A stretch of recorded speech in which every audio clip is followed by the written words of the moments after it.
All right, let's talk some Iowa Hawkeyes with David Eicholt, who covers the Hawkeyes for 24/7 Sports. David, I'll just be upfront with you. I don't know if I'm the only one, but I got Iowa as the favorite here, and I know that's a little hot takey given everything that's happened with Brian Ferentz and all of that. But I think they deserve it to be. I think people forget they were a Nebraska win or an Illinois win away from winning the Big Ten West last year. I mean, Iowa basically just did everything to lose the division. I mean, it's almost with Illinois, though, too. I mean, Illinois had it in their pocket at one point as well. And then, Cooper DeJean injury against Nebraska really, really hurt them because Trey Palmer just had a field day after Cooper's injury.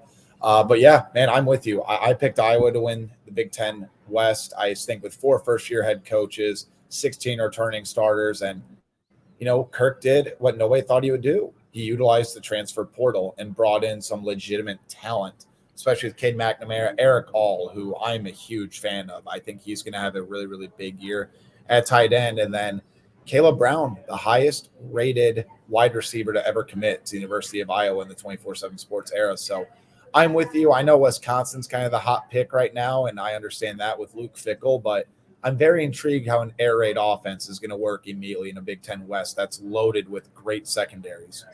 Yeah, we're kind of going big picture first, but I think it fits Iowa, Illinois, Minnesota. I mean, there are 4 new head coaches in the Big Ten West, if you want to include David Braun, given what's happened to Northwestern. I think continuity matters. But let's talk about this. Let's lead right into Iowa here. Brian Ferentz continuity, does that help Iowa? Explain it for everybody out there, David. You've had to deal with this, talk with Kirk about it, talk with the AD about it. How has Kirk Ferentz sold Brian Ferentz, and does Brian meet the 25-point per game requirement? I mean, here's the thing about the 25-point requirement. I think it's ridiculous, number one. But number two, why didn't they put the stipulation of the offense has to hit 25 points a game? With how many defensive and special teams touchdowns, like that could help save Brian's job when it's all said and done. I mean, Jeremy, we're talking about a team whose touchdown reception leader through the regular season was cornerback Cooper DeJean until Luke Lachey got his 4th touchdown in the bowl game. But yeah, I mean, it's very interesting that Brian, did end up keeping his job. And I don't know this. This is my tinfoil hat theory, but, I have heard from a couple sources that Gary did not really want to keep Brian. But Kirk, I think that would have changed up Kirk's timeline as the head coach of the University of Iowa had Brian been, terminated. But I also think it's going to be very interesting with the new athletic director that's coming in on August 1st, if there's going to be different requirements for Brian to achieve in order to, keep his job past this season. But I'd also argue this is a lot more pressure on Cade McNamara, who already, he wants the pressure. I've talked to him a few times on the record. He loves it. This is what he lives for. I think he's driven to get back to Indianapolis. I think he wants to play Michigan in the Big Ten title without a doubt. But, you think about Eric All, you think about Seth Anderson, another wide receiver, all the new offensive talent. That's a lot of pressure on them to save Brian's job. Like, I don't think Brian's really feeling any heat outside of fans, and I know Brian does not care what anybody thinks about him. And I also argue this with Brian. Brian is a great football mind. He knows how to coach offensive line. He knows how to coach tight ends. He can't call plays. And I think that's been a huge, huge downfall for him over the past couple of years. So this team did hit the transfer portal hard for the first time for Kirk Ferentz's career, and they got upgrades, right? Like Cade McNamara, whether you think he's a game manager or not, he's an upgrade over Petrus. Caleb Brown, very talented. We know him in state here. You are all in on Eric All. I know that for sure. Certainly had a good year 2 years ago with Michigan at tight end. We know how good Iowa is at tight ends. They had 2 offensive linemen as well.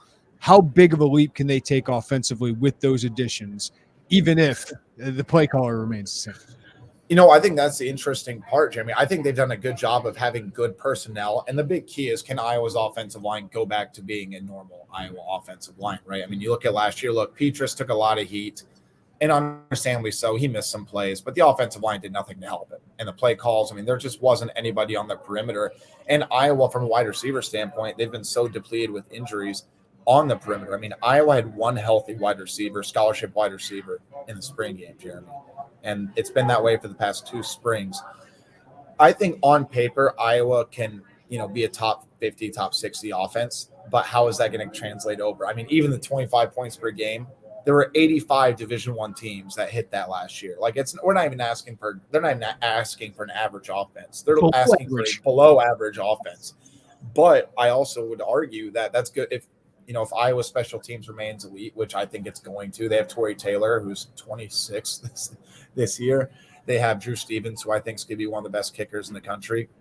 And then again, LeVar Woods just is an incredible special teams coordinator. If Iowa has a below average offense, Jeremy, I think they win the West.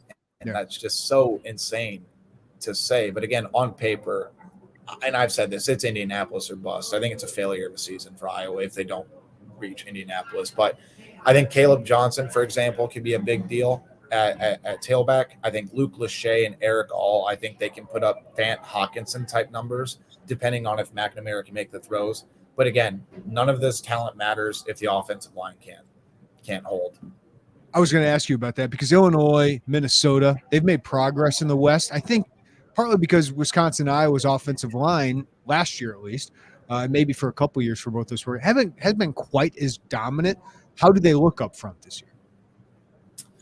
I do think that this is the first time in the past 3 years that Kirk feels optimistic about the depth and the competition up front, right? I mean, I think, Dijon Parker missed most of spring, which is unfortunate because he's the Saginaw Valley State offensive tackle who's, going from Division II to Division I, Big Ten. Missing spring was a big deal. But they have James Dunker. Connor Colby is being talked about in NFL circles. I know he didn't have a great year by Pro Football Focus, but Iowa really kept moving in between tackle and guard. And I think he's going to be a solidified guard this year. They have Mason Richmond, who started the past 2 seasons. I mean, they have experience on the line. The big deal is if Logan Jones can take a big step forward at center. I mean, he had impossible shoes to fill with Tyler Linderbaum, impossible expectations. But I do know behind the scenes they're pretty optimistic about the competition. But it is one of those just put up or shut up. You guys see it to believe it. I mean, we can sit here and talk about and project what they're going to do. But it was so porous and so horrendous last season in every level of the offense. You just got to be able to see it to believe it. David, the defense lost 2 top 20 picks in Lucas Van Ness and Jack Campbell, a third-round corner, and Riley Moss, all Big Ten players. 7 starters returned, and probably most importantly, Phil Parker's back. And he's just one of those guys that no matter what you lose, you're like, oh, they're going to be good because it's Phil Parker. It's kind of like how Jim Leonard had that for a while. At Wisconsin. So will this Phil Parker defense be as dominant as what we've seen and we've gotten used to? I mean, I don't want to put any expectations on it, especially last season. I mean, their defense last season was absolutely historic. And the reason why I think Phil Parker is probably the most underappreciated coordinator nationally. I don't think he gets the respect that he deserves. But you look at Nick Jackson, for example. Nick Jackson, being a transfer from Virginia, I think that's a huge, huge deal. Replacing Jack Campbell, it's an impossible deal to replace Jack Campbell, but Nick Jackson's suitable. But another thing that I think you need to keep an eye on, Jeremy, Noah Shannon was supposed to go to Big Ten Media Days next week, and he voluntarily decided not to go because he is involved in the NCAA investigation into sports gambling in Iowa. And how deep is that going to go, and how much is that going to impact Iowa? But look, you got Cooper DeJean back. I think Cooper DeJean could win the Jim Thorpe Award this year. I don't know how much they're going to throw it at him. You have 5-star safety Xavier Wampa starting at safety, taking over for Kayvon Merriweather. Quinn Schulte is just that stereotypical walk-on safety.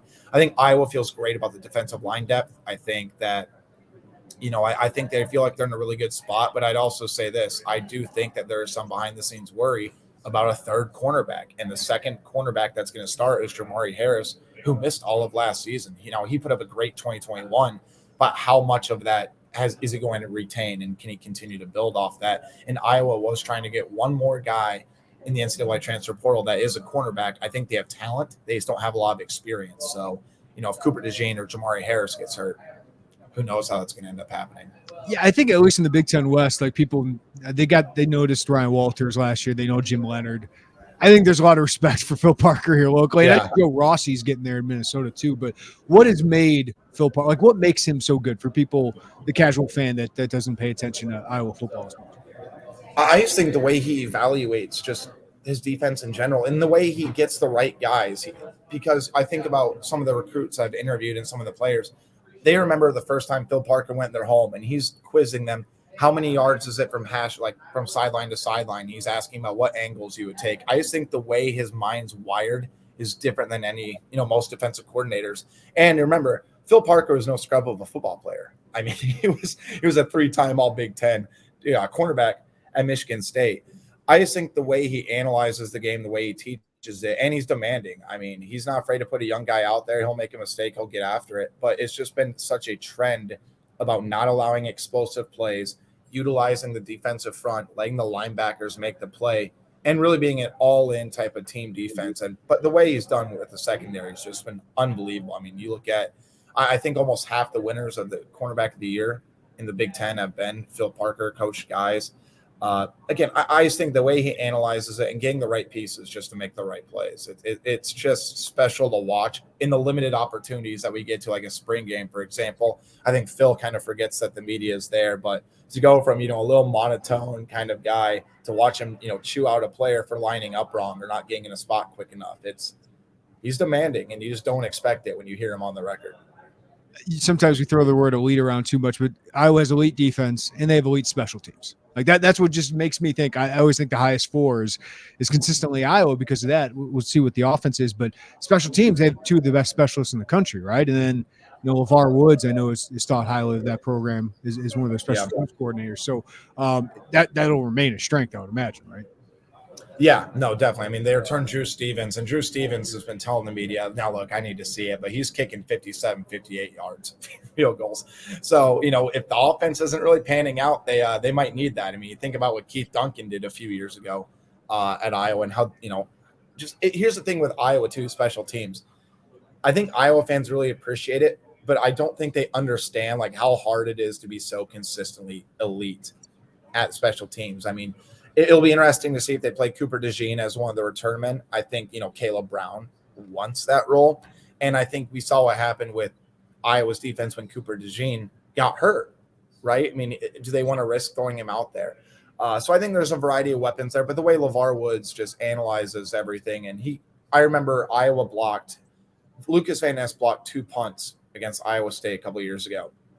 And Lucas Van Ness said post-game that it was a custom play drawn up by LeVar Woods throughout the week because he saw a weakness in the protection. I mean, that's the type of detail that, leads to success. And LeVar Woods has turned down head coaching opportunities to stay at Iowa. Now, look, how long could that remain a thing?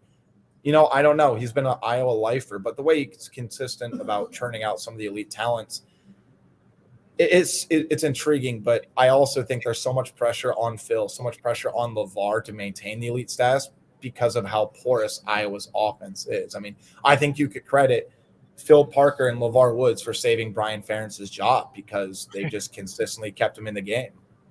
Well, the schedule is favorable for Iowa too. It's another reason I like them. The schedule in the Big Ten West, I think, matters because, Iowa's, if their offense is average, they could probably run away with the West if the other two sides hold up as well. But I do think this is going to come down to 1 or 2 games. Like it's going to probably be a 6-3 or 7-2 team that wins the Big Ten West. But they don't have Michigan. They don't have Ohio State. You said it. Is it Indy or bust for Iowa? No doubt. I mean, you think about this too, Jeremy. This is Kirk Ferentz's last real opportunity to win the Big Ten, I think. Because once USC, UCLA join the conference and, things kind of go away, I think Iowa can compete in the upper tier of the Big Ten still. But this is the opportunity. Like it's put up or shut up. And I'm not saying it's a legacy defining year by Kirk Ferentz, but I think this is where there'll be a lot of regret if Iowa does not at least make it to Indy. You have the new quarterback. You have the new offensive talent. You return 16 players, starting players, and which, by the way, is the most in Kirk Ferentz's tenure. You have, the puncher that's almost as old as me at this point, but he's been among the nation's elite. Everything lines up for Iowa, and that almost made me hesitant to pick them. But again, it's Indy or bust. I know a lot of people have disagreed with me on my board about it. I know some national people disagree with me. But the stars line up, and I think there should be a lot of pressure, and I think Iowa fans should expect to make Indy, just given, everything that's on the schedule and, what's on paper. What is Iowa football in 2024 and beyond without divisions in the Big Ten? Probably, I think Wisconsin's going to maintain where it's at. I think Luke Fickell's going to do a really, really good job there. I just don't think year one he's going to be able to take that leap into the Big Ten. I mean, you think about Penn State's going to be over them, Michigan's going to be over them, Ohio State, USC. I'm not ready to buy in on UCLA yet. I need to see a little bit more from Chip Kelly and company. Wisconsin, I mean, probably in that. I think Iowa's ceiling is probably the fourth best team some years, but I think realistically they're probably going to be levitate between 6 and 8. Yeah. So what do you make of the rest of the West? It's a bad division, Jeremy. Let's just call it what it is, right? I mean, it's pretty garbage. Who are you buying to be pushing? If obviously both of us think Iowa should be the leader here, who do you buy pushing Iowa for it? Wisconsin. I mean, I'm still picking Wisconsin. I think Iowa's going to win the head-to-head matchup, and I think that's ultimately going to decide it. I don't know where you put Illinois on your rankings. I put Illinois third. I think they're Minnesota. I think that their defense is going to be tremendous again. I did pick Cooper DeJean for Defensive Player of the Year, but it was not. It was pretty close, man. I was very much debating on going with the Illinois guy, but I think Illinois could be right there. But I'm also very intrigued. Can Illinois kind of maintain the next level and the leap it's taken? Because traditionally that just hasn't been the case. I think on paper, I think they have enough talent to. I think the defense will be able to keep them in it. And it also helps, again, that the Big Ten West is not good. I'll be shocked if Northwestern wins one Big Ten game. I'm not, I think the entire athletic department's in huge trouble. I think multiple heads are going to roll. I feel bad for any of the Northwestern players that have to talk at Big Ten Media Days next week. I don't think they should have to. Minnesota, I need to see something on offense. I was not impressed with Kelly Manis last year when he played against Iowa. Purdue, first-year head coach. I like Walters, first-year head coach, though. I don't see it. I think it's very clearly 1A, 1B, Iowa, Wisconsin. I think Illinois is kind of number 2 right there. Yeah. Will you miss the West, David? Well, I'll miss, potentially covering a Big Ten championship game. But it will be nice. Look, Jeremy, if we're getting company dime to go fly out to LA to go cover a game there, I'm not going to complain about it. There's worse things in life. Yeah. But I'm also excited that, if Iowa can start playing Ohio State more, play Michigan more, play USC more. And people realize, I know people clown on Iowa's schedule over the years. It's not their fault. They just play whoever the Big Ten throws in front of them. And I've talked to players. They want to play some of those teams. They want to play the elite teams. They don't want to, play Northwestern. They don't want to play these lower tier schools year in, year out. So I'm excited for that portion. If there were a fourth rival, protected rivalry, would it be Illinois with Iowa? Yeah, I think so. Well, I'm shocked that they had 3. I still don't really buy the Nebraska-Iowa forced rivalry. I know that's a hot take to everybody because there's clearly a lot of hostility there. I think Illinois personally probably should have replaced Nebraska because right when Nebraska joined the Big Ten, they just forced that rivalry. I think you can agree with me though, David. We always agree on this. Just protect it for basketball, please, no matter what happens. Oh my God, I'm so frustrated that hasn't. That should be a year in, year out thing. The games are absolutely electric, and the fan bases hate each other. And it's great. That's awesome. David Eicholt covers Iowa with 24/7 Sports. David, always appreciate the time, man. Yeah, man, I appreciate you.